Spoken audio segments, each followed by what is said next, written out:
பதவி உயர்வு பெற்ற தலைமை காவலர்களை குடும்ப நண்பர்களைப் போல் அழைத்து பிரதிபலனை எதிர்பார்க்காமல் வேலை செய்யுங்கள் என்று அறிவுரை வழங்கி இனிப்பு கொடுத்து மகிழ்வித்து பணி செய்ய ஊக்குவித்த மதுவிலக்கு அமலாக்க பிரிவு டிஎஸ்பியின் செயல் தலைமை காவலர்களை நெகிழ்ச்சி அடையச் செய்தது.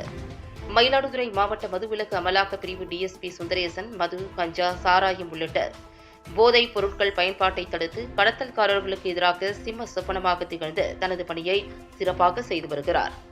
கடத்தலுக்கு எதிராக 1400க்கும் மேற்பட்டவர்கள் மீது வழக்கு பதிவு செய்து 700 நபர்களை கைது செய்து பொதுமக்களின் நன்மதிப்பை பெற்றவராக திகழ்ந்து வருகிறார். மாணவர்கள், மீனவர்கள் என பல தரப்பினர் இடமும் தனது அன்பை காட்டி போதைப் பொருளுக்கு எதிராக விழிப்புணர்வு நடவடிக்கைகளை மேற்கொண்டு வருகிறார்.